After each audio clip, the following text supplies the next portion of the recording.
निर्मल town police ने एक मुसद्दक़ा इत्तला पर कार्रवाई करते हुए 2 अफराद को हिरासत में लेकर उनके कब्जे से 1.5 किलो गांजा जब्त किया और उन्हें अदालती रिमांड पर दे दिया है। इस सिलसिले में डीएसपी निर्मल गंगारेड्डी ने मीडिया से बात करते हुए मजीद तफसीलात से वाकिफ करवाया।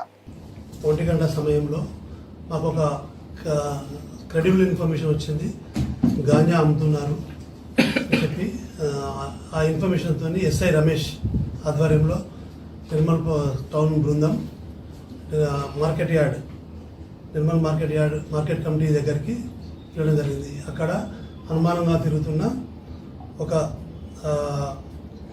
Syed Ahmed son of Syed Khasim age 65 years banana seller, ఇద్దరిని మనం రెడీ హ్యాండెడ్గా పట్టుకోవడం జరిగింది. పట్టుకొని అతన్ని సెర్చ్ చేయగా అతని వద్ద గాంజా ఉన్నట్టు మనలో కనిపెట్టడం జరిగింది. 455 grams గాంజాను అతని దగ్గర సీజ్ చేసినాం. అతన్ని విచారించగా అతను ఎక్కడ అబ్దుల్ ముక్తార్ అనే అతని దగ్గర నేను గాంజా కొంటున్నా అని చెప్పి నెక్స్ట్ అతన్ని తీసుకొని అబ్దుల్ ముక్తార్ దగ్గరికి తీసుకెళ్ళడం జరిగింది. అబ్దుల్ ముక్తార్ విశ్వనాథ్పేటలో ఉంటాడు.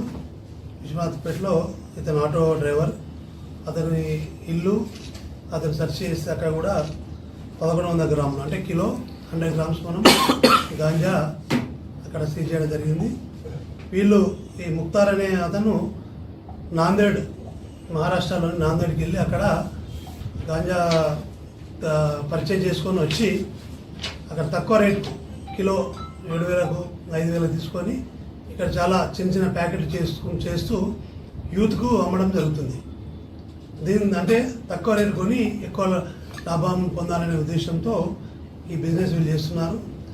వీళ్ళు ఏదైతే యూత్ అట్రాక్ట్ చేసి దీని గాంజా ఊబిలో దింపడం జరుగుతుంది. వీళ్ళిద్దరిని కూడా మనం నిన్న అరెస్ట్ చేయడం జరిగింది. అరెస్ట్ చేసి ఈరోజు ఇద్దరిని కూడా రిమాండ్ తరలించడం జరుగుతుంది. ముఖ్యంగా మేము యూత్కి చెప్పేది ఏంటంటే ఈ గాంజాకు అడిక్ట్ కాకండి. మనసు గాంజాకు అడిక్ట్ అయితే మళ్ళీ బయట రావడం చాలా కష్టమవుతుంది. ఎక్కడ కూడా గాంజా ఎవరైనా సరే ఇన్ఫర్మేషన్ ఇక్కడ